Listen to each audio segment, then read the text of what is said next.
Back out here again, working on the 2015 Subaru WRX. As you can see here, we have it's actually dried up coolant. This radiator just totally failed and has been blowing coolant out. See, all that is dried up coolant. So we got a new radiator for it. We're going to be putting that in today, getting this car going again. So we got the coolant draining. Once that's drained, we're going to go ahead and pull these hoses off. We're going to undo the fans, get that ready to go. You can probably pull out the coolant bottle as well. And then we got a couple bolts here, and the radiator should come right out.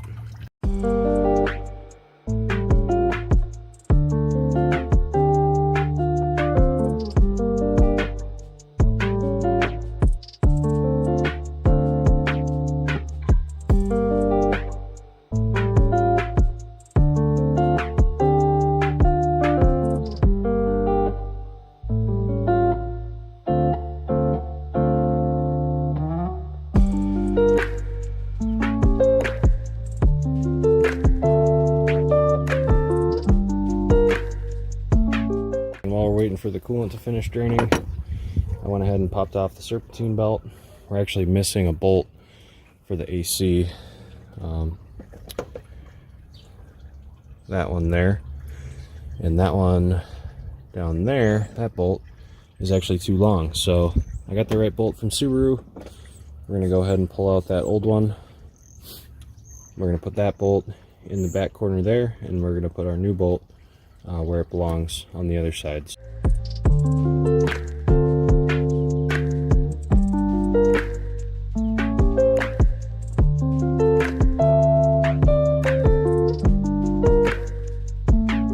Right, that one's good. Gotta go grab the other bolt and we'll install that one. And I found the right bolt. That is the part number for this one here. So let's go ahead and get this one installed.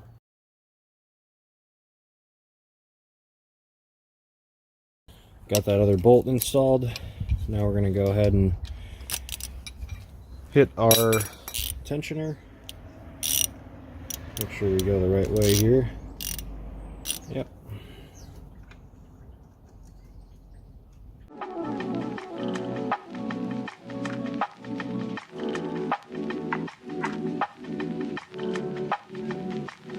Just vacuumed up a little mouse nest in there. Good to get that out because it's sitting right on the head gasket and that could corrode it.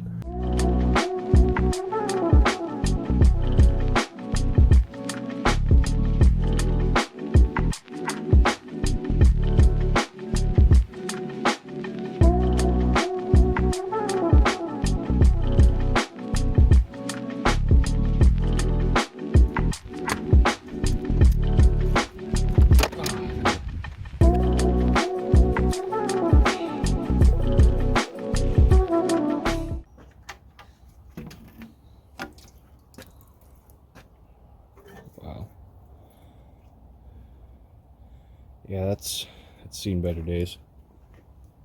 And here's the two radiators side by side. Here's the stock one on our right, and for our replacement we got a fully welded aluminum radiator from eBay. It looks pretty good overall. Just to show you the size comparison here, gonna have a lot more cooling power. And everything seems to line up, except this one has a port here, which we're going to have to block off because there's no need for it on the WRX. This may have been for one of the earlier WRXs that had a expansion tank mounted over here by where the turbo was. On this car, we don't need it. Well, just looking at the radiator support, it looks like the last person that put this radiator in did not do a very good job. I'm going to see if I can pull out this rubber piece. Alright, we got that rubber piece set back in place. Let's go ahead and get our radiator set down where it needs to be.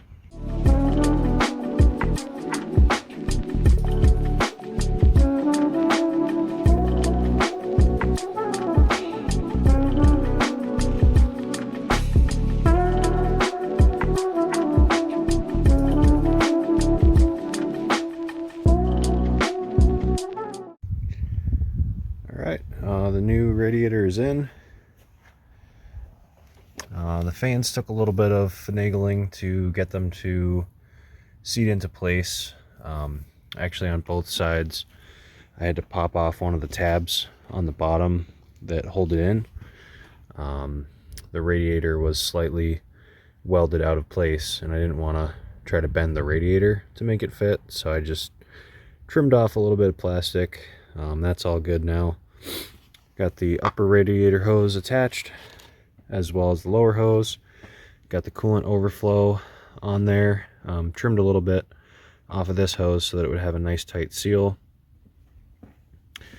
I did run into an issue where these bolts were just breaking off everywhere, so I ended up cutting one of these hoses open.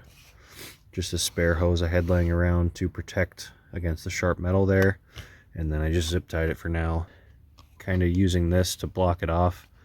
I found a bolt that's a pretty good size, slipped it in there, used some RTV and double clamped it there, single clamped it over here.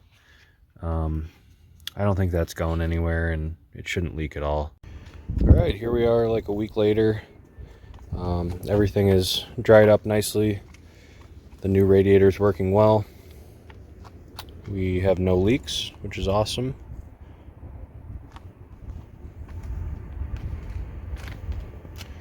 Should do a good job keeping this Subi nice and cold for the summertime. Much better cooling power than the stock radiator, and it was pretty cheap too. So I'll put the link in the description if anyone's interested in this. You will just have to close that off, but I saved probably 350 bucks or more from ordering the correct one for this car. So pretty happy with how it turned out. Thanks for watching.